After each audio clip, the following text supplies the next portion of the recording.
तो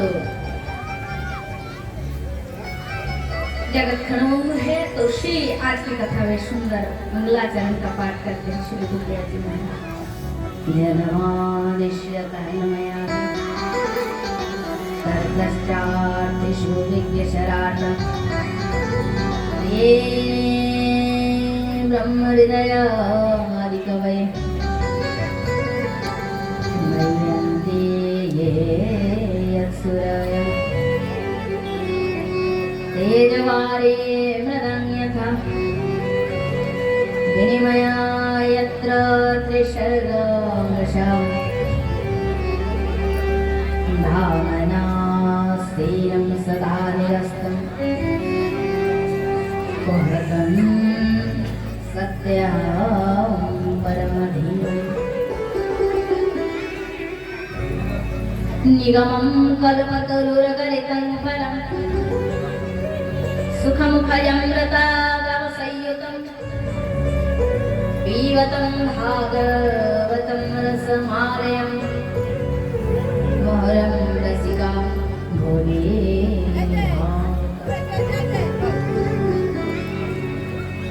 जो जड़ नहीं चेतन है, जो परतंत्र नहीं स्वतंत्र स्वयं प्रकाश है, और जैसे सूर्य की रश्मि गिरने पर बालू में कभी कभी जल का भ्रम होता है और जल में स्थल का भ्रम होने लगता है, उसी प्रकार भगवान ने माया के द्वारा संसार को बनाया है, परंतु वो माया से हर समय निर्लिप्त होकर रहते हैं। श्री वेदव्यास मुनि कहते हैं कि मैं सत्य की वंदना करता हूँ, सत्यम परम धीमहि।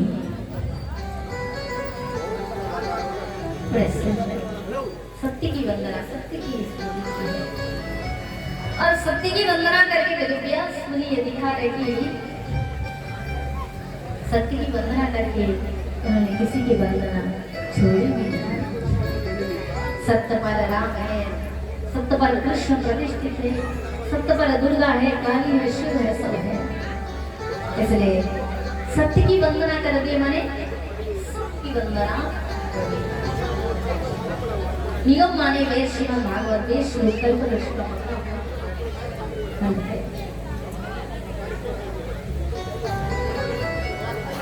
जिस प्रकार फल पकने के बाद कितना मीठा, तो ये जो श्रीमद् भागवत रूपी फल है, ये वेद स्वरूप कल्पवृक्ष का पका हुआ फल है। किंतु वेदव्यास मुनि कह रहे हैं ये जो भागवत रूपी फल है, इसमें ना छिलका है ना गिठली है, बीज है, तो क्या है? केवल रस ही रस है। और लोगों ने वेदव्यास से पूछा, महाराज किसी फल में यदि बीज ना रहेगा तो कोई बात नहीं, परंतु यदि फल में छिलका ही ना रहे तो फल के रस को कौन धारण करता है? पकने के बाद फल रसीला हो जाता है, रसमय हो जाता है, और छिलके उसको धारण करते हैं। तो ये प्रश्न सुनने के बाद वेदव्यास मुनि ने कहा, देखो ऐसी बात है कि ये भागवत रूपी फल, इसमें ना गिठली है, ना छिलकी है, बीज है, ना छिलका है, और ये फल जब पकता है तो ये ब्रह्मलोक रूपी शाखा में, शाखा के ऊपर नारायण रूपी शाखा में फलता है, और पकते ही रस झरने लगता है, और जरा से झरकर ब्रह्मलोक रूपी शाखा में गिरते हैं, और ब्रह्मलोक रूपी शाखा से गिरकर ये नारद रूपी शाखा में गिरते हैं। धारा ऐसे चलते जाते हैं और नारद रूपी शाखा से व्यास रूपी शाखा में गिरते हैं, और व्यास रूपी शाखा में जब गिरते हैं तो शुक रूपी तोता आते हैं और सारे रस को वे पान कर जाते हैं। इसलिए कहा कि सुख मुख अमृत दर संयुतम। श्री सुखदेव मुनि के अधर अमृत इसमें मिल जाता है, जिससे रस और मनमय होता है।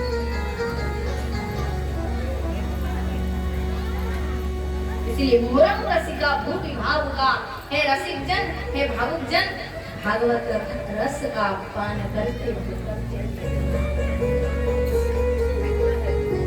बोले कब तक पान करे? आलम, जब तक तुम्हें भगवान की चरणों में मोक्ष की प्राप्ति ना हो जाए तब तक भागवत कथा श्रवण करते जाओ। और प्रश्न किया गया, महाराज कथा सुने और अगर मोक्ष प्राप्त ना हुई तो? बोले जब तक कथा श्रवण करना पूर्ण नहीं होंगे तब तक मोक्ष नहीं मिलेगा, और मोक्ष नहीं मिलेगा तो फिर जन्म होगा, फिर सुनो। बोले कब तक? बोले आलय मोक्ष पर्यंत। इस प्रकार सुनते जाओ, और जिस दिन सुनते सुनते सुनना जैसा हो जाएगा, सुनते सुनते जो असली सुनना, कैसा असली सुनना? देखिए, सुनने के भी तरीका है, और कल बताए थे सुनने में भी भेद है। हम लोग जो सुनते हैं ना, ऐसे सुनना नहीं, सुनते हैं थोड़ा ब्रेक भी लेते हैं, पड़ोस में कौन बैठी है, फिर दो चार बात भी कर लेते हैं, बहन और बताओ कैसे चल रहे हैं।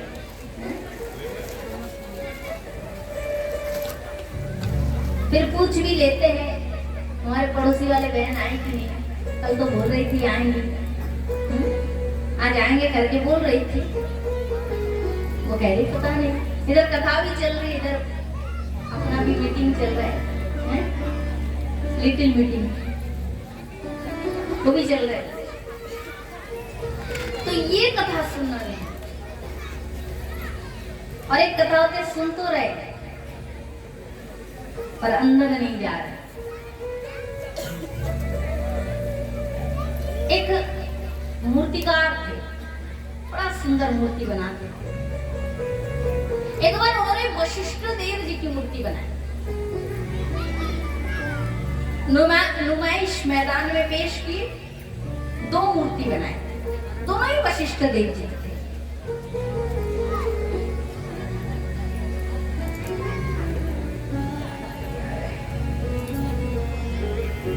दोनों ही वशिष्ठ देव जी की मूर्ति, दोनों ही 40 किलो के, दोनों मूर्ति ही पीतल की। ठीक ठीक समझ रहे ना? अगर बाद में पूछेंगे और जवाब दे नहीं पाया तब तो पूरा पता चल जाएगी कौन कैसा सुन रहा है कथा। बीच बीच में पूछा जाएगा, है ना? अब देखते हैं कन्हैया जी किसको टारगेट करते हैं, ठीक है? तो दोनों मूर्ति 40 किलो के, दोनों ही पीतल के, और दोनों ही वशिष्ठ देव के। जैसे मूर्ति को सामने पेश किया गया, हजारों भेड़े इकट्ठे हो गए। लोगों ने कहा महाराज क्या देखना है? पूछा क्या है?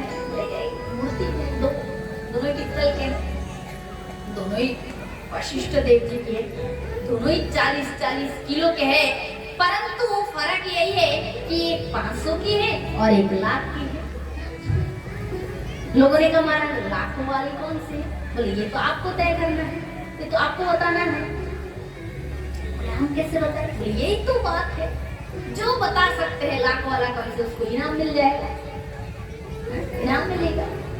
अब तो लोगों की होड़ लग गई है, कोई देख रहा है, कान में तो अंतर नहीं, नाक में थोड़ा सा भी अंतर आ जाए तो ठीक पता चल जाएगा। अब लोग खूब देख रहे हैं, मूर्ति को उठा कर तक देख रहे हैं, नाक में अंतर, कहीं कान में अंतर, कहीं आंखों पे अंतर, कहीं वजन में थोड़ा सा। हजारों लोग फेल हो गए। उसी रास्ते से एक महात्मा जा रहे थे। महात्मा आ गए, उन्होंने बताया भैया क्या हो रहा है, बताए सब। मूर्तिकार ने दो मूर्ति है, दोनों 40-40 किलो के। वशिष्ठ देव जी की है मूर्ति, दोनों ही पित्तल के हैं, परंतु एक 500 की है और एक लाख की। लाखों कितने लाखों की हो तो मूर्ति गाड़ी जाने। अब संत ने क्या किया, उन्होंने एक सुतली मंगवाई। सुतली जानते ना, सुतली बुरासी लाती, सुतली मंगवाई और उस सुतली हाथ में ली और उन्होंने क्या किया, उस सुतली को कान में घुसा दिया। किसके?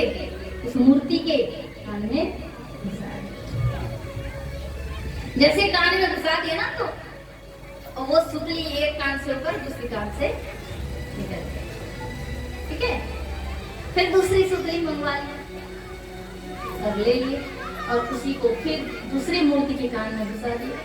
और जैसे ही घुसाए तो वो तो घुमादार छेद था। अब सुतली अंदर डालते गया और अंदर जाता गया, प्रवेश करता गया, घुमादार छेद मूर्ति के अंदर। संत ने बोला ये लाख वाले है और ये 500 वाले है। लोगों ने ताली बजाया, ताली बजाया, ताली बजाया, वाह वाह वाह, क्या बात है, क्या आपकी विद्या है, ज्ञान है। तो अर्थात जिसने कथा को एक कान से सुनकर दूसरे कान से निकाल दिए, वो शोरोता, स्रोत की तरह बह रहे, अथवा सोता, सो रहे खाली। परंतु असली श्रोता कौन है? जिस कान से सुनकर अपने अंदर घुसा ले, कथा को अंदर बैठा ले, वही असली श्रोता है। जो कथा को सुनकर अपने हृदय में धारण करके अपने जीवन में उतार दे, वही वास्तविक श्रोता है। और जो इस कान से सुनकर दूसरे कान से निकाल दे, वो श्रोता है, श्रोता। इसलिए पहले जन्म में भी बहुत कथा सुनी, इस जन्म में सुन रहा, अगले भी कितने जन्म सुनेंगे इसकी कोई गिनती नहीं। किंतु जिस जन्म में जिस दिन सुनने जैसे सुनना होगा, उस दिन भगवान की कृपा से तुम्हें मोक्ष की प्राप्ति हो जाएगी। बोलो राधे। और जब तक ये वाला काम चलता रहेगा, सुने, खाली सुने, क्या सुने कुछ मालूम नहीं, पता नहीं, सुनने के लिए बोल दिए, बैठ गए, जो होगा राम जाने, राम जी के छोड़ दिए। तो ये बात जब अपने में आ गई तो फिर वो गड़बड़ी वाली बात है।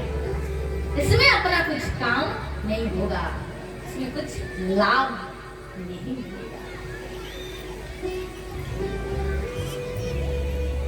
सुनने जैसे सुनेंगे तो एक बार जीवन में एक बार 7 दिन क्या, एक बार सुनने से भी हो जाएगा। और सुनने जैसा सुनना नहीं होगा तो हजारों करोड़ों जन्म में भी काम नहीं बनेगा। तो श्रीमद् भागवत में वेदव्यास कह रहे, मूलम रसिका भूति भावुका, अति श्रद्धा पूर्वक सुनना है। कैसे? जैसे याचक राजा के दाता के पास कहते, मालिक 4 दिन से बहुत भूखा, थोड़ा सा अन्न का दान करे। परिवार में छोटे छोटे बच्चे बहुत दुखी है, भूख से पीड़ित हो गए, थोड़ा सा दया करे। कैसे याचक की तरह भागवत कथा का आदर करते हुए ये श्रवण करे, बस ये कथा 2 मिनटों में फल दे देता है।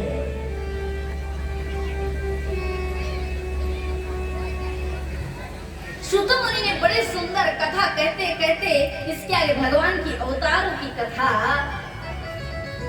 मुनियों को सुना। सोए च प्रथमं देवं ओमार सर्गमास्थितं चचार दुश्चर्यरण्यं ब्रह्मचर्यमखण्डितं तो भवायश्यं रसातरमनतन्महि ऊर्धारिष्यं कृपादन्ते जोगेश्यं सौकरवतु नारद नारायण कपिलं दत्तात्रेयं यज्ञ ऋषभ पृथुमत्स कुर्मा धन्वन्तरी महिनी निर्षिणं पावन परशुराम व्यास श्री रामचंद्र बलराम श्री कृष्ण बुद्धा कलिकी मनु पुत्र प्रजापति स्वयं। बड़े सुंदर अवतारों की कथा सुनाए। कितना अवतार शास्त्र में भगवान के कितना अवतार प्रमाण दे रहे? कितना? 24 अवतार। इतने 24 अवतार जो है ये भगवान के अवतार हो चुका है और केवल एक ही अवतार बाकी है। कौन सा अवतार? कल्कि अवतार। और अवतारों की कथा कहकर सूत मुनि कह रहे हैं सोनकादि ऋषियों अवतार असंख्या। केवल 24 ही नहीं, 24 तो शास्त्र में प्रमाण दिया है इसलिए हम 24 कह रहे हैं अथवा 24 की वर्णन कर रहे हैं। जिस प्रकार समुद्र से अनंत नदियां बहती हुई इस समुद्र में मिल जाती है उसी प्रकार उस ब्रह्म से अनंत अवतार धरती पर पृथ्वी पर हो रहे हैं और अपने कार्यों को संपन्न करके पुनः उस भगवान ब्रह्म में ही विलीन होते जा रहे हैं। तो क्या क्या भगवान के अवतार है? तो 24 है। प्रथम भगवान के अवतार है सनकादि ऋषियों के रूप में, द्वितीय में भगवान के अवतार है वराह के रूप में, तृतीय में भगवान के अवतार है हयग्रीव के रूप में घोड़ा, और चौथे में हंस के रूप में मुनियों को ज्ञान देने के लिए भगवान हंस का अवतार लिए हैं। और पांचवें से नारद नारायण कपिल दत्तात्रेय यज्ञ ऋषभ पृथु मत्स्य कुर्मा धन्वंतरी महिनी नृसिंह वामन परशुराम व्यास श्री रामचंद्र बलराम श्री कृष्ण अरे बुद्धा कलिकी। ये भगवान की 24 अवतार है। और अवतारम असंख्या हरे सत्युर्निरदिजम यथा विदासिनी कुल्य सहस्र। श्रुतमुनि की मुख से ये कथा सुनकर सोनकादि ऋषि आनंद में डूब गए और कहा भगवान की कथा भगवान के समान ही अमृतमय है मुनि। ये कथा मनुष्य की समस्त भव बाधा को हरने वाले है। अतः श्री कृष्ण की हमें कथा सुनाई।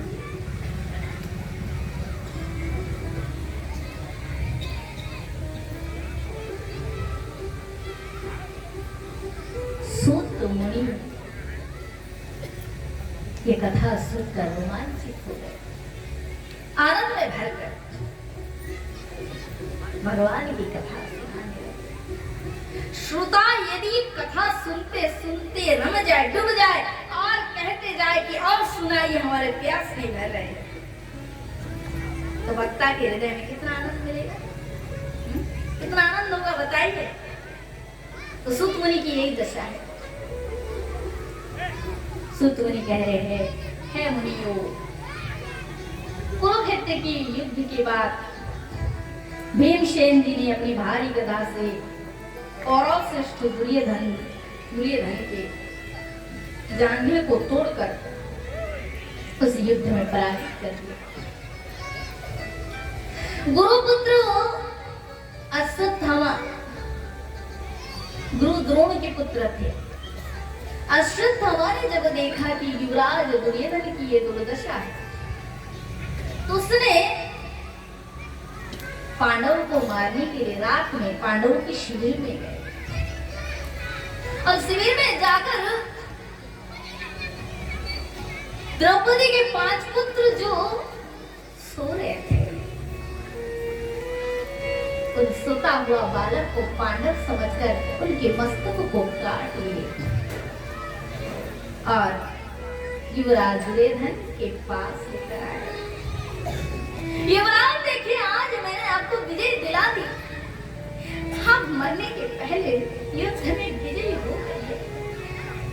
देखिए, मैं पांडव का मस्तक काट कर लाया। ये सुनकर दुर्योधन कहते, क्या कहते हो अश्वत्थामा? सत्य? बोले नहीं, मुझे विश्वास नहीं हो रहे, पांडवों को जीतना इतना सहज बात नहीं है, इतना सहज नहीं है। तो तुम एक काम करो, तुम भीम के मस्तक, कटा हुआ मस्तक को मेरे पास लेकर आओ। क्यों? क्योंकि भीम का मस्तक वज्र से भी कठोर है, उसको स्पर्श करते मुझे पता चल जाएगा। तब उसी समय अश्वत्थामा मस्तक को पकड़ कर लाए और मस्तक को स्पर्श करते ही दुर्योधन में रो पड़ा है। ये तुमने क्या किया भैया? तुमने ये पांडवों की मस्तक नहीं, अब तुम द्रौपदी के 5 पुत्रों की मस्तक काट कर लाए। तुमने बाल हत्या जैसे निंदनीय कर्म किया। बहुत शौक किए दुर्योधन, और शौक करते करते गिर पड़े और उसी जगह उसकी मृत्यु हो गई।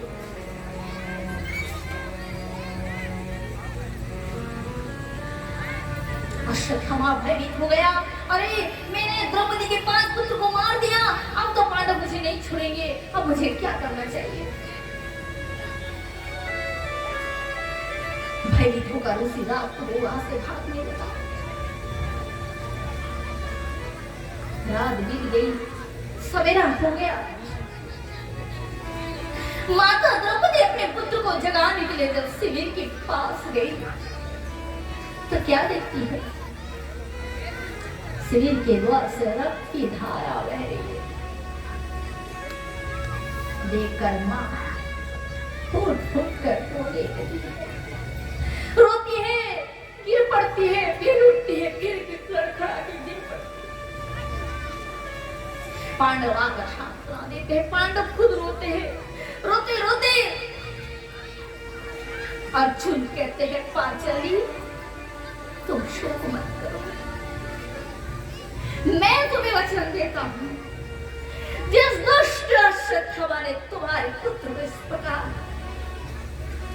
सोते अवस्था में उनको मारकर निष्प्राण की है, उस दुष्ट को पकड़कर मैं तुम्हारे चरणों में लाकर दूंगा।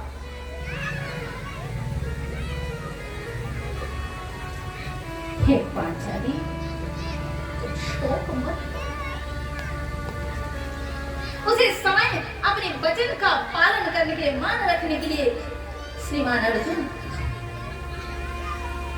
भगवान श्री कृष्ण को अपने रथ की सारथी बनाकर उस अश्वत्थामा को पकड़ने के लिए चल पड़े।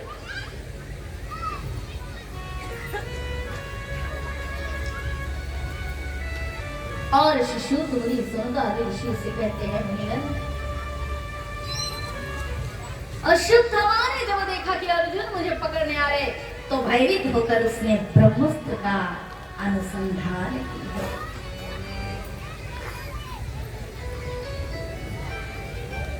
ये जो ब्रह्मास्त्र है ना, ये साधारण अस्त्र नहीं है। एक ब्रह्मास्त्र पूरे ब्रह्मांड को नष्ट कर सकता है, इतनी शक्ति इसमें है, ताकत है। अर्जुन भयभीत हो गया, अरे केशव ये क्या कर रहे हैं? देखो देखो देखो, ये पागल ब्रह्मास्त्र क्यों चला दिए? अब मैं क्या करूंगा केशव, अब मैं क्या करूं? बताओ गोविंद, इससे अपनी रक्षा कैसे करूं? तो भगवान कृष्ण कहते हैं अर्जुन भयभीत होने की आवश्यकता नहीं। देखो जहर से ना जहर काटता है। जब किसी मनुष्य को नाग दंशन करते हैं तो डॉक्टर क्या करते हैं? विष का इंजेक्शन लगाते हैं। ऐसे इंजेक्शन लगाते हैं, उसमें ऐसी दवाई देते हैं जो विष का दमन होता है। तो ब्रह्मास्त्र का तोड़ ब्रह्मास्त्र ही होगा। अतः तुम भी ब्रह्मास्त्र का अनुसंधान करके उसे निश्चित करो। यह सुनकर अर्जुन ने भी ब्रह्मास्त्र चलाया। किंतु देखिए अश्वत्थामा जिसने चलाया ब्रह्मास्त्र पर लौटाने की विद्या जानता नहीं था। छिप छुप के चलाने की विद्या सीख लिए थे, लौटाने की विद्या मालूम नहीं थी।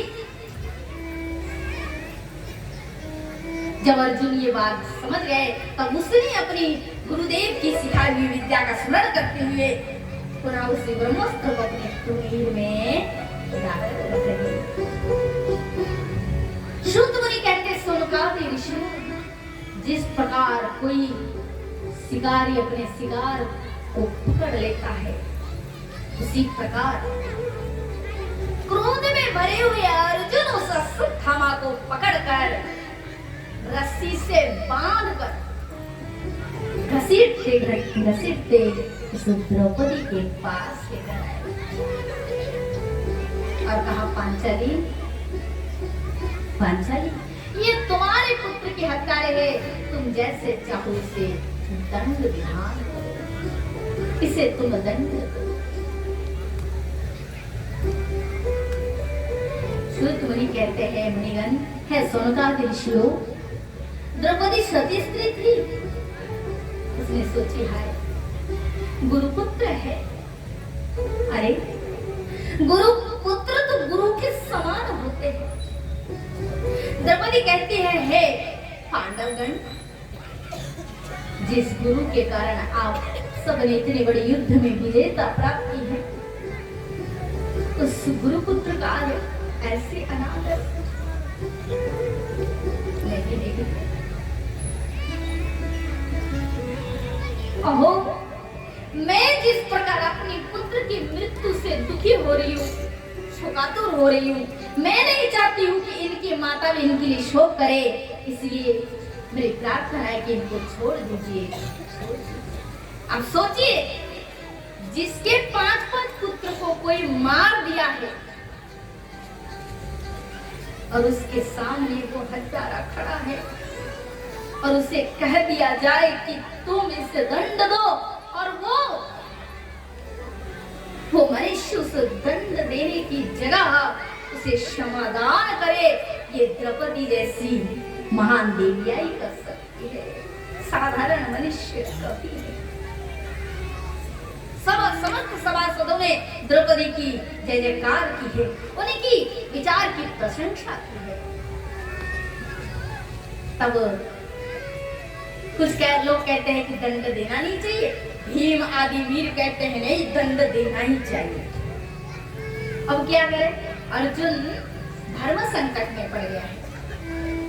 तब भगवान श्री कृष्ण ने अर्जुन से कहा अर्जुन मेरे शास्त्र में दोनों ही बात कहा है,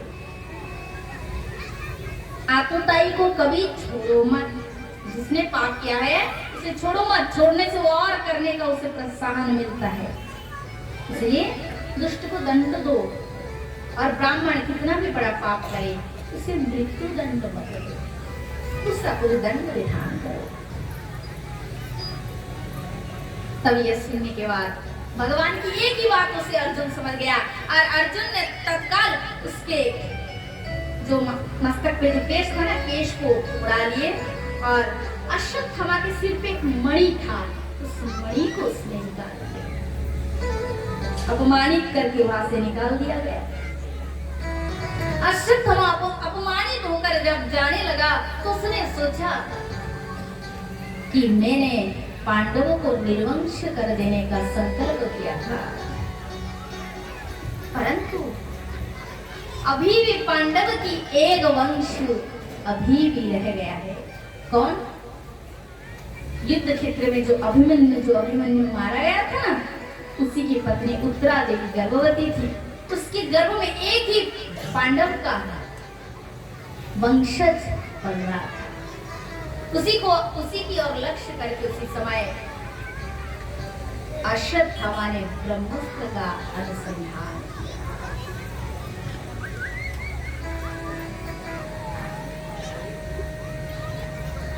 मुनिगण कहते हो, कैसी बात है, कैसी दशा है। देखो, एक बच्चा, एक शिशु अभी जन्म भी नहीं ले पाया, परंतु उसको मारने की चेष्टा किया जा रहा है। जैसे ब्रह्मास्त्र चलाया, उत्तरा देवी सोई हुई थी, जिनके गर्भ में शिशु था, उसने देखी भयानक अग्नि मुझे मारने के लिए आ रहे हैं। तीव्र गति से उत्तरा भयभीत हो गई और तत्काल उसने भगवान श्री कृष्ण की शरण ली। पाहि पाहि महायोगिना देव देव जगतपते, पाहि पाहि महायोगिना देव देव जगतपते। उत्तरा कहती है, प्रभु हे भगवान श्री कृष्ण, मेरी रक्षा कीजिए, इस गर्भस्थ शिशु की रक्षा कीजिए। भगवान, मैं मर जाऊं, मुझे दुख नहीं, परंतु इस पांडव वंश की एक ही कुल दीपक मेरे गर्भ में जल रहे हैं। प्रभु, इसकी रक्षा कीजिए। भगवान श्री कृष्ण, भगवान के शरण लेने में भक्तों को देरी लगता है, पर रक्षा करने में भगवान को देर नहीं लगता है। भगवान तुरंत सुदर्शन चक्र के द्वारा उस ब्रह्मास्त्र की गति को रोककर उत्तरा देवी की गर्भ की रक्षा की। और जब कुंती माता ने यह देखी कि कृष्ण किस प्रकार हमारे वंश की आज पुनः रक्षा की है, कुंती माता के हृदय भक्ति से भर गई और हाथ जोड़कर वे स्तुति करने लगी। नमस्ते पुरुषायं तातयं ईश्वर प्रकृति पर अलक्ष्य सर्वभूतानां अंतरावाहिना अवस्थिता यथा परमहंसानं मुनीनां अमलात्मनां भक्ति योग विधानार्थं कथं पश्यामि स्त्रियं। कुंती माता कहती है, प्रभु अब ईश्वर है, जगत से परे है और जगत के कण-कण में व्याप्तमान है। मैं एक साधारण स्त्री हूँ, भला आपकी महिमा को मैं क्या बताऊं। हे प्रभु, वेद नेति नेति कहकर श्रुति आपकी गाथा को गाते हैं, अतः मैं आपके चरणों में प्रणाम करती हूँ। गोविंद कहते हैं, बुआ क्या बात है, अन्य दिन तो आप मुझे बहुत स्नेह करती है, दुलार करती है, और आज मुझे भगवान कहकर स्तुति कर रहे हैं। अरे भीमसेन से कह रहे भैया, युधिष्ठिर से कह रहे बड़े भैया, देखो मेरी बुआ पहली बार आज मुझे भगवान कहकर पुकारी है। अतः यह बात सत्य है कि मैं हूँ भगवान जो सब कुछ करने में समर्थ रखता हूँ। अतः भगवान से दुनिया मांगते हैं, बुआ आज तुम भी मांगो, तुम्हारे मन में क्या इच्छा है। और क्यों ना भाइयों में सर्व श्रेष्ठ और सबसे बड़ा युधिष्ठिर है, तो उनसे शुरू किया गया। युधिष्ठिर से कहा गया, भैया आप कुछ मांगो। तो युधिष्ठिर जी ने कहा, केशव ऐसा वरदान दे दो, अगर आप सत्य में देना चाहते हो, सत्य में, धर्म में सदैव मेरा मन स्थित रहे।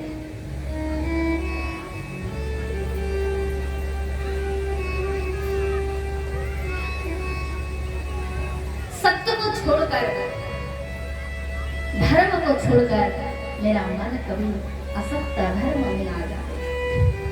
भगवान ने कहा तथास्तु।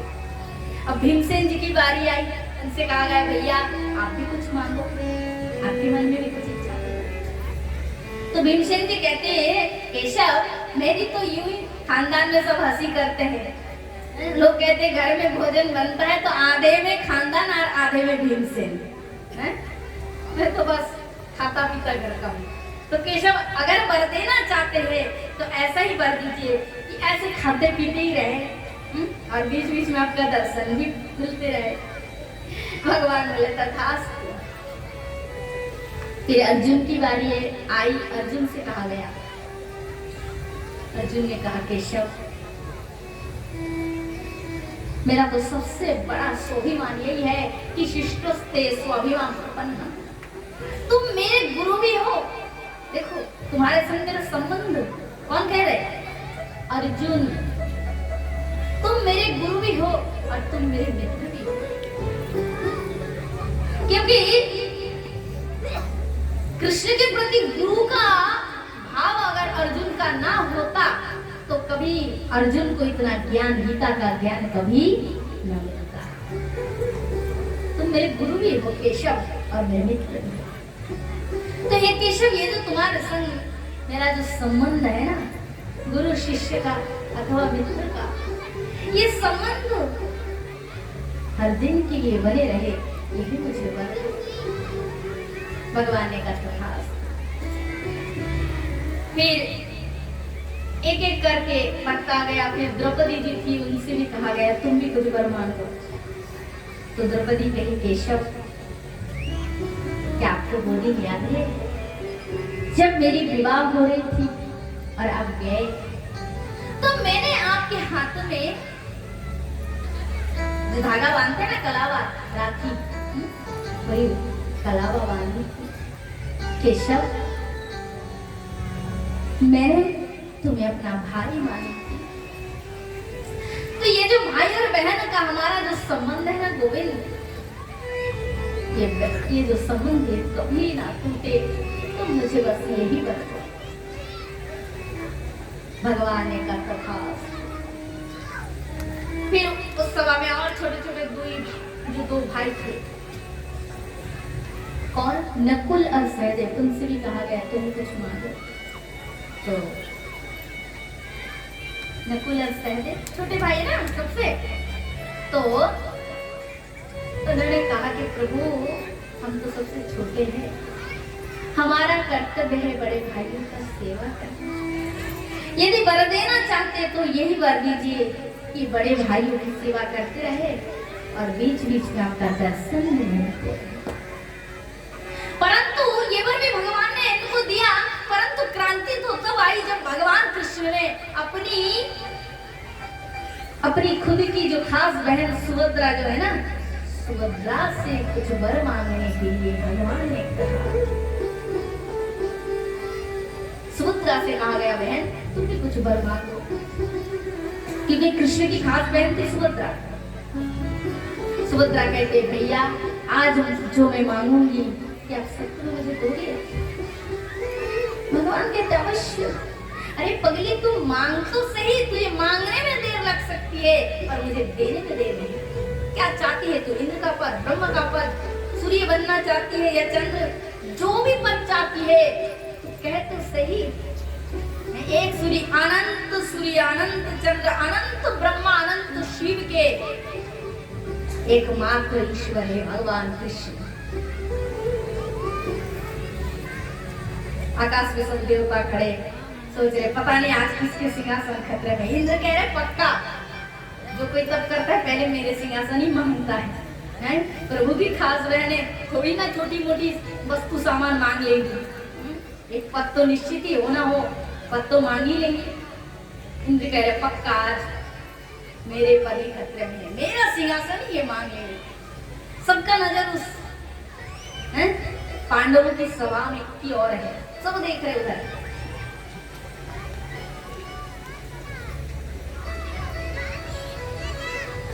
सुभद्रा कह रहे भैया सच में मैं जो मांगूंगी आप दोगे? भगवान कहते 3 बार भगवान कृष्ण कहते हैं हाँ देंगे देंगे देंगे, तुम मांग तो सही। तो सुभद्रा अपने साड़ी के जो पल्लू है होते हैं ना आंचल, उसको आगे किए और भगवान से क्या कहते हैं? सुभद्रा वचन कृष्ण दरिया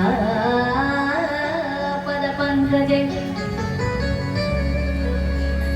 अदीवमान विशतुमान राजहंसं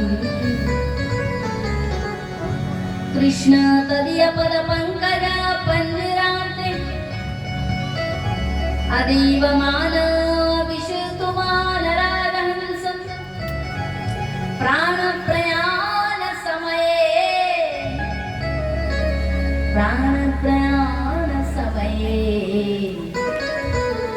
भवार्तपित्तम्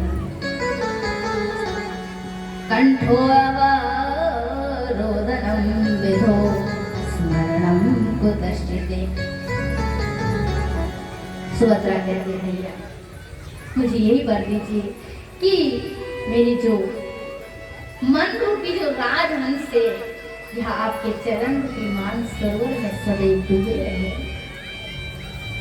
मुझे वर देना चाहते हैं तो नहीं वर दीजिए। भगवान कहते क्या मांगी? क्या मांगी तूने पगली? मेरे चरणों की भक्ति। तुझे पता है लोग मेरी भक्ति कब करते हैं? जब मनुष्य बूढ़े हो जाते हैं, आंखों से कम दिखने लगते हैं, कानों से कम सुनने लगते हैं, कमर 3 जगह से टेढ़ी हो जाते हैं, लाठी लेके चलते हैं, तब जाकर मनुष्य मेरी भक्ति के लिए सोचते हैं। और तू आज से अभी से भक्ति मांग रही है? तो पता है सुभद्रा क्या कहती है? सुभद्रा कहती है भैया हे प्रभु जन्म जन्म मुनि, बड़े सुंदर जन्म जन्म मुनि जतन कराए अंतराम कही आवत नाम। सुभद्रा कहते भैया जन्म जन्म तक मुनि ऋषि जन जतन करते हैं, भक्ति करते हैं, फिर भी हम सब ये जो ब्रह्म स्वरूप शब्द जो राम नाम ये मुख में नहीं आता है। तो भैया बुढ़ापे की क्या गारंटी है? इसीलिए मेरी प्रार्थना यही है कि आज से नहीं अभी से किसी क्षण से मेरा मन रूपी राजहंस आपके चरण रूपी मान सरोवर में लग जाए। पता है जैसे सुभद्रा ने ये कही तो कृष्ण ने क्या किया? गोविंद उस राज सभा में इतने लोग बैठे थे, भगवान अपने आसन से उठ खड़े हो गए और दौड़ कर आकर अपनी बहन सुभद्रा को हृदय से लगा लिया और अपनी आंखों के अश्रु से सुभद्रा के सिर को भिगोते हुए पांडवों की ओर देखकर कहने लगे मेरी बहन है, कृष्ण की बहन नहीं, वो संसार की वस्तु कैसे मांग सकते हैं?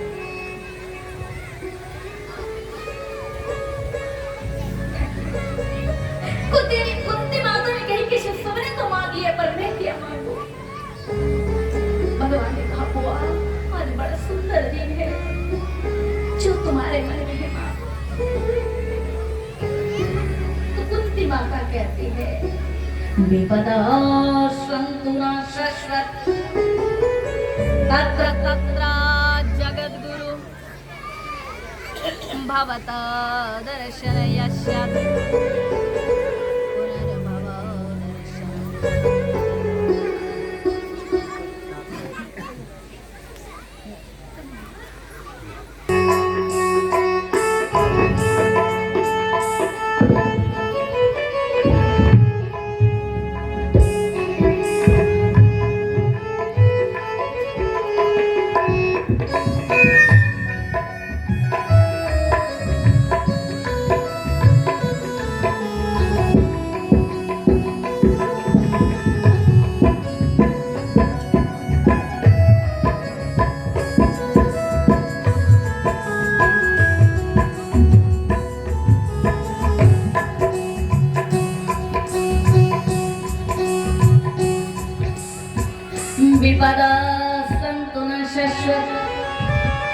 तत्र चत्र जगद्गुरु भवता दर्शन यस्या पुनर्भव दर्शन। कुंती माता कहती है केशव ऐसी मुझे वर दो कि मेरे जीवन में दुख के बाद दुख आते रहे। संसार में लोग यदि भगवान खड़ा हो जाए कहते वर मांगो, तो संसारी मनुष्य सोचते हैं कि आए अगर पहले 2 दिन पहले भगवान इशारा दे के रखते तो लिस्ट बना लेता। नाती को अभी है फाइनल, इस साल ही फाइनल चल रहा है, अगर है मतलब क्लास में अच्छा नंबर के लिए भी भगवान से थोड़ा अगर कह देते अरे ये छूट गया, अरे वो वाले छूट गए, अरे पता के लिए तो भूल ही गया, अरे अपना गाड़ी 4 साल पुराना हो गया उसके लिए भी थोड़ा बोल देते इंजन को ऐसा कर दे, भगवान बढ़िया चलते रहे एकदम ए क्लास। एक बार ऐसा हो गया, ये बड़ा सुंदर एक कथा है याद आई। एक सज्जन व्यक्ति थे, वे नारद मुनि से भेंट किए। नारद मुनि से कहा नारद किस देवता का भजन करें? तो नारद मुनि बड़े रसिक है, उन्होंने कह दिया कि देखो ज्यादातर लोग विष्णु भगवान की आराधना करते, विष्णु भगवान टाइम लगा देते, शंकर भगवान जल्दी खुश तो हो जाते पर जल्दी गुस्सा भी हो जाते, इसलिए आप ऐसा करो ब्रह्मदेव की आराधना करो, उनका तो ज्यादा कोई करने वाला दुनिया में नहीं होता है, उन्हें कहीं करो। अगर एक बार वरदान देना पक्की वरदान देते हैं। ब्रह्मदेव देवता वचन की पक्के होते हैं ना, जो कह दिया माने कह दिया, इससे टसमस नहीं होते हैं। देखते लोग तो अभी कुछ बाद में और कुछ कहा फिर कहते हैं क्या कहा, ये तो नहीं कहा था ना, फिर बात घुमा देते हैं। ये होते हैं दैत्यों की स्वभाव, असुरों की स्वभाव। और देवता जो कह दिया मन में जो है मुख में भी वही है, ये देवता की स्वभाव। अब तो श्रीमान जी बोले ठीक है ऐसा ही करते हैं, हम क्या करते हैं ब्रह्मदेव की आराधना करते हैं। अब बैठ गया ब्रह्मनाय नमः ब्रह्मदेवाय नमः कहकर शुरू कर दिया। और क्या 1 दिन 2 दिन 3 दिन 4 दिन बहुत दिन हो गए। ब्रह्मदेव ने कहा क्या बात है आजकल, कहाँ से मेरे नाम की ध्वनि आता है, मेरा इतना भजन कर रहा है, चलो देखो सही। चल पड़े, देखा तो वाह श्रीमान जी बड़े आसन लगा के एकदम संयम में बैठकर मन लगाकर जाप कर रहा है। ब्रह्मदेव प्रसन्न हो गए, बोले बच्चा तुम्हारी भक्ति सुने प्रसन्न हो गए, वर मांगो क्या चाहते। जैसे ही बोले, जैसे भूखे आदमी से यदि कह दिया जाए हैं मैं आपके लिए भोजन लाया हूँ, क्या क्या खाना पसंद करेंगे हैं? अब तो लिस्टों की जैसी झाड़ लगा देते हैं, वैसी वो आदमी जैसे ब्रह्मदेव को देखा तो आसन ठीक करके फिर बैठे, बोले ब्रह्मदेव क्या सत्य में आप इससे प्रसन्न है? अरे हाँ बच्चा देखते हैं हम तुम्हारे लिए आ गए, पूरे के पूरे आ गए, बताओ तुम्हें क्या चाहिए। तो उस आदमी ने कहा ब्रह्मदेव यदि सत्य में आप मुझसे प्रसन्न है तो मुझे पहले ये वरदान दीजिए कि मैं बहुत गरीब हूँ, मेरे पास कुछ भी नहीं है, धन नहीं है, इसलिए ब्रह्मदेव पहले मुझे ये वरदान दीजिए कि मेरा धन हो जाए। ब्रह्मा जी ने बोले तथास्तु। दूसरे वरदान में ब्रह्मदेव मुझे ये दीजिए कि मुझे कभी धन का कमी ना हो। ब्रह्मा जी ने कहा कमी चलो तथास्तु। 3 वरदान के लिए कहे ब्रह्मा जी, और दूसरे मांगा और ब्रह्मदेव ने ब्रह्मा जी ने कहा तीसरे वरदान, बोले ब्रह्मदेव तीसरे वरदान में मुझे ये दीजिए कि जब चाहो 3 वरदान मांग सकूं। और देवता वचन के बड़े पक्के होते हैं, बोले ठीक है चलो और एक बार वरदान चाहते हैं, कोई बात नहीं, दे देंगे। ये कहकर ब्रह्मदेव प्रस्थान हो गए। कुछ दिन बाद क्या हुआ, श्रीमान जी के कुछ नहीं थे, धन पैसे आ गए, धन आ गए, घर द्वार बन गए, सब ठीक ठाक हो गए।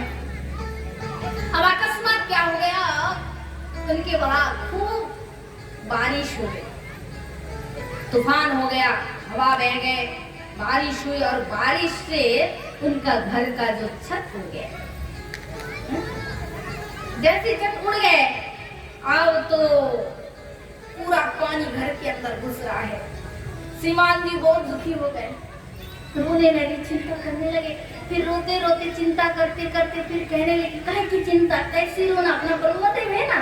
फिर आसन बांध कर बैठे और हाथ जोड़कर फिर ब्रह्मदेव का स्मरण करने लगे।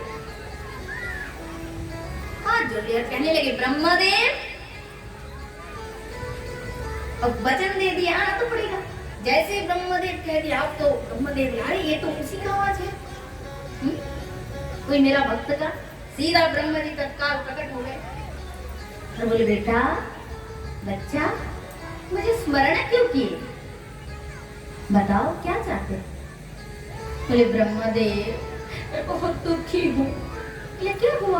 बोले, बारिश में मेरा घर का छत उड़ गया है, पानी बह रहा है। कोई बात नहीं। बोले, ब्रह्मदेव, इसलिए मुझे पहले ये वर दीजिए कि मेरा घर का छत पहले की तरह ठीक हो जाए। ब्रह्मदेव ने कहा, तथास्तु। और दूसरे वरदान में, बोले, दूसरे वरदान में ब्रह्मदेव, ब्रह्मा जी ये दीजिए कि मेरे घर के ऊपर कभी तूफान ना हो, कभी बारिश ना हो। ब्रह्मा जी ने कहा, तथास्तु। और बच्चा फिर तीसरे वरदान में, बोले, ब्रह्मदेव जी तीसरे वरदान में तो यही दे दीजिए कि जब चाहे 3 वरदान मांग सकूं। ब्रह्मा जी, मेरे भला आदमी, बात की जाल में भलाई फंसा लिया। तो महाराज कुछ दिन बाद ऐसा हो गया, उसका शादी विवाह भी हो गए, बच्चा भी हो गया, उसको जुकाम सर्दी हो गए। अब तो बच्चा रो रहा है, पिताजी पिताजी पिताजी। कान खराब कर दी सुबह से, क्या हुआ। पिताजी तबीयत ठीक नहीं है। अब वो आदमी सोच रहा है, अब मैं क्या करूं, बच्चा रो रहा है, तबीयत ठीक नहीं है, डॉक्टर के पास ले जाना पड़ेगा। पत्नी कह रही है, जी क्या करते हो जी, भाई के पास ले जाओ, बच्चा रो रहा है। इतना झमेला, इतना काम, इसी के बीच ये आफत, ये कहां से इसको ये जुकाम पकड़ ली। श्रीमान जी बड़े चिंतित हो गए, टेंशन में पड़ गए। फिर बोले, काय की टेंशन, कैसी चिंता, अपना ब्रह्मदेव है ना। फिर आसन लगा के बैठ गए और बोले, हाथ जोड़कर बोले, ब्रह्मदेव, कहा ब्रह्मदेव, कहा है आप। जैसे ही बोले, ब्रह्मा जी ने देखा, रही तो वही है, मेरा भक्त, मेरा बच्चा है जो मुझे बातों की जालों में फंसाए। वचन दिए, जाना तो पड़ेगा। आ गए, बोले, क्या चाहते हो बेटा। बोले, ब्रह्मदेव मैं बहुत दुखी हूँ, सुबह से काम में ही नहीं जा पाया। बोले, क्या हुआ। बोले, बच्चा बहुत, मेरा बच्चा बहुत दुखी है, जुकाम हो गए, सर्दी हो गए, सुबह से रो रहे हैं। अच्छा, तो फिर क्या करे। बोले, ब्रह्मदेव पहले यह कर दीजिए कि मेरे बच्चे का सर्दी जुकाम ठीक कर दीजिए, पहले वर में मेरे बच्चे का जुकाम ठीक करे। ब्रह्मा जी ने कहा, तथास्तु। और बोले, दूसरे वरदान में, बोले, ब्रह्मदेव, हे ब्रह्मा जी, दूसरे वरदान में ये दीजिए कि मेरे बच्चे को कभी सर्दी जुकाम ना हो। ब्रह्मा जी ने कहा, कितना मुझे ऐसे घुमा रहा है, आज भले बड़ा फंसा दिया। ठीक है, तथास्तु, ऐसा ही होगा, तेरे बच्चे को कभी सर्दी जुकाम नहीं होगा। और बोले, तीसरे वरदान। बोले, तीसरा वरदान क्या पूछना भाई, जब चाहे 3 वरदान मांग सके। ब्रह्मा जी ने बोला, है भगवान, ये कैसे फंस गया, आप कहाँ जाओ। अब तो श्रीमान उस आदमी के नाक में अगर मक्खी भी बैठ जाए तो ब्रह्मा को हटाने के लिए बुलाते हैं, भगाने के लिए बुलाते हैं। अब ब्रह्मा ब्रह्मा जी तो बुरे फंसे। बोले आप तो नारायण भगवान के पास चले गए। बोले प्रभु प्रभु बचाइए बचाइए, रक्षा कीजिए। भगवान ने बोले क्या हुआ? बोले प्रभु मत कहिए, सब फंसा है, सब फंसा है, न घर में चैन न बाहर चैन। क्या हुआ? बोले पूरी कथा सुनाइए ये बात। अच्छा हुआ, ऐसा ही होना चाहिए था। पीले पीले अमरूद, पीले पीले आम देखकर फंस जाते हो और बर देने के लिए चले जाते हो। अरे पीला पीला अमरूद और ये सेब केला देने के लिए खूब आगे बढ़े ना और खूब भक्ति करे देकर, समझ लेना कि कोई बात है। ठीक, ये बातों के जालों में फंसाएंगे। बर देने चले जा तब फंसो। बोले नहीं प्रभु ऐसे मत किए, बस आप रक्षा करो भगवान। भगवान ने बोले ठीक है, जा जाओ, रोने की जरूरत नहीं, सरस्वती को भेज देते, उसकी जीवा में बैठ जाएंगे। अब वो नहीं कहेगा, सरस्वती जो कहेगी वही कहेगा। अब तो ब्रह्मदेव चले गए। अब कुछ दिन बाद श्रीमान जी को फिर कुछ जरूरत था, ब्रह्मदेव का शरण लिया। जैसे ही बुलाया ब्रह्मा जी हाजिर हो गए। और विष्णु भगवान ने क्या किए? सरस्वती देवी को भेज दिया, उसकी जीवा में जाकर बैठ गई। अब ब्रह्मा जी बोले बच्चा क्या हुआ, क्या चाहते हो? कमजोर पड़ गए ब्रह्मा, कह भी नहीं पा रहे। बोले ब्रह्मा जी पहले मुझे ये वरदान दीजिए। बहुत कुछ सोच के रखा था, आज 3 वरदान में ये मांगना है। पर जैसे सरस्वती बैठी ना, तब बात पूरा पलट गई। बात घूम गई और उसने कहा ब्रह्मा जी पहले मुझे ये वरदान दीजिए। ये क्या? कि मुझे ज्ञान हो जाए। ब्रह्मा जी बोले आए, आज का तो सीन ही कुछ अलग है। बोला राधे, अरे जोर से कहिए ना। अच्छा तुम्हें ज्ञान चाहिए? बोले हाँ ब्रह्मदेव। तथास्तु। दूसरे वरदान में? बोले ब्रह्मदेव मुझे दूसरे वर में ये दीजिए कि संसार से मुझे वैराग्य हो जाए। अच्छा तथास्तु। और फिर तीसरे वरदान में? ब्रह्मा जी सोच रहे पता नहीं सरस्वती में उल्टा ना कर दे और 3 वरदान के जाल में फिर से फंसाना है। बोले ब्रह्मदेव तीसरे वरदान में मुझे ये दीजिए कि संसार से भी मुक्ति हो जाए। ब्रह्मा जी बोले तेरी मुक्ति बाद में, पहले तुम मुझे मुक्ति कर। ब्रह्मा जी पर देखे बोलो राधे। तो ये है, इसे कहते हैं सकाम भक्ति। और विमल भक्ति और मल भक्ति, मल शून्य भक्ति और मल भक्ति। मल माने जिसमें भगवान से संसारी वस्तु की चाह रहे, और विमल भक्ति किसे कहते हैं? ना तानं न तपन्निच्या पूजं व्रतांच्या तुझ्याए अमलया भक्ते हरिरन्याद विडम्बना। जिस भक्ति में भगवान से संसार की वस्तु की कोई चाहने, बस प्रभु आपकी प्रसन्नता में मेरी प्रसन्नता। भगवान कहते हैं योग चाहे तो योग दे डालू, मोक्ष चाहे तो मोक्ष दे डालू, भोग चाहे तो भोग दे डालू।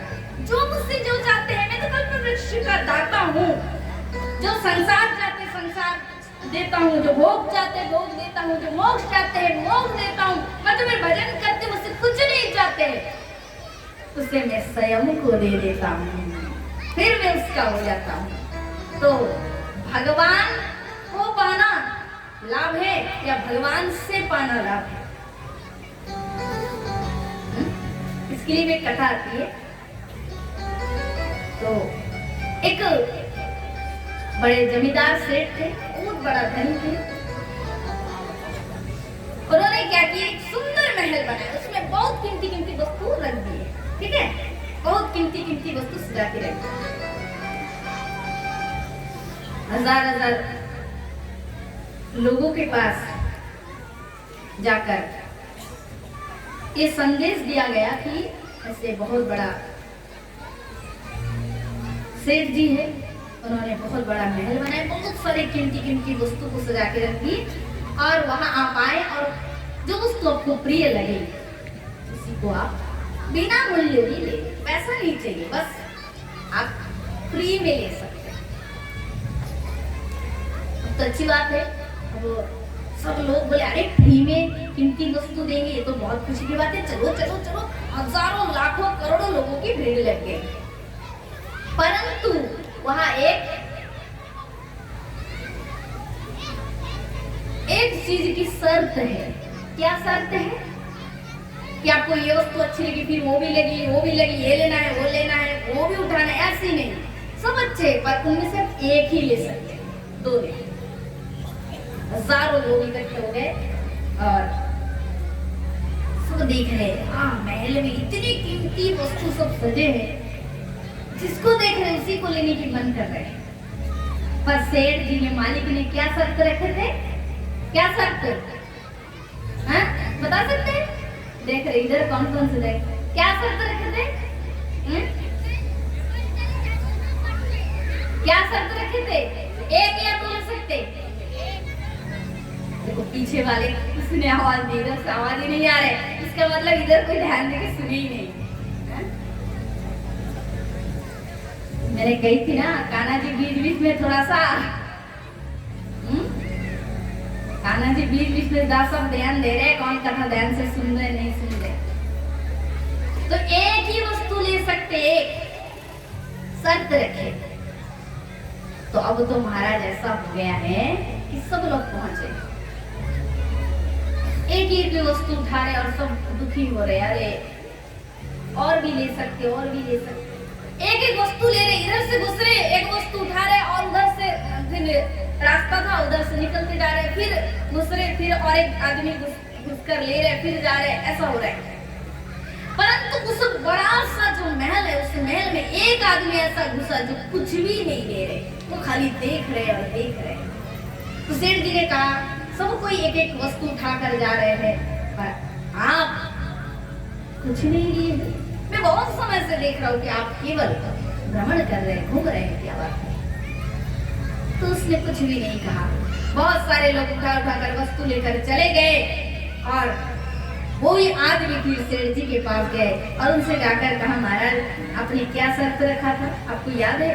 बोले हाँ, मैंने ही रखा था, मुझे क्यों याद नहीं रहेगा? मैंने शर्त रखा था कि हर एक मनुष्य एक ही वस्तु ले सकता है। बोले ठीक है, अगर ऐसी बात है तो मैंने तो अभी तक कुछ नहीं लिया, मेरा हाथ खाली है, और आपकी शर्त के अनुसार मैं भी एक ही वस्तु उठाऊंगा, पर यह साधारण वस्तु नहीं है। इस महल में आप भी है, सब वस्तु के संग तो मैं आपको ही ले लेता हूँ। उस बुद्धिमान मनुष्य ने क्या किया, उस सेठ जी को ले लिया था, सेठ को लिया था, सेठ जी का सब कुछ ही मेरा हो गया। तो भगवान से लेंगे तो एक ही वस्तु मिलेगी, और भगवान को ले लेंगे तो भगवान का अनंत है, तो उसी दिन से आपका भी अनंत हो जाएगा। बोला राधे। इसलिए दुनिया में सबसे जो बड़ा मालकिन कौन है? श्रीमती राधा रानी है। क्यों? क्योंकि राधा रानी से बढ़कर के कोई नहीं है, क्योंकि राधा रानी जो है ना, वो संसार अनंत विश्व ब्रह्मांड को बनाने वाला कृष्ण भगवान से प्रेम करके उनको चाहती है। इसलिए भगवान से नहीं मांगना, भगवान को मांगना है, तो ही सबसे लाभ है। तो महाराज माता कुंती ने इस प्रकार विपत्ति की वरदान मांगी। भगवान ने कहा, बुआ हम तुम्हें ये वरदान नहीं दे सकते। तब अंत में कुंती बुआ ने कहा, केशव तब तेरी भक्ति का वरदान दे। भगवान ने तथास्तु कहा है। और इसके बाद पितामह भीष्म जो मृत्यु की शैया पर पड़े थे, उत्तरायण का समय आते ही फिर पितामह भीष्म के पास भगवान कृष्ण पहुंचे और उनका दर्शन करते उन्होंने पांचवती का परित्याग किया। भगवान वहां से द्वारिका प्रस्थान किए और उत्तरा देवी ने सुंदर पुत्र को जन्म दिया, जिसका नाम परीक्षित रखे गए। समय के अनुसार भगवान श्री कृष्ण जब नित्यधाम प्रस्थान किए तो पांडव परीक्षित जो पड़े हुए, तो परीक्षित को राजगद्दी सौंपकर पांडव ससरिसर प्रस्थान किए। तो भक्तजन आइए भजन गाना लेते हैं और इसके बाद हम लोग परीक्षित जी की कथा सुनेंगे और शंकर भगवान माता पार्वती के विवाह की झांकी लगेंगे। शांति से बैठना, सभी आपको उसी का दर्शन करेंगे। थोड़ी कथा के बाद फिर आपको झांकी का दर्शन होगा।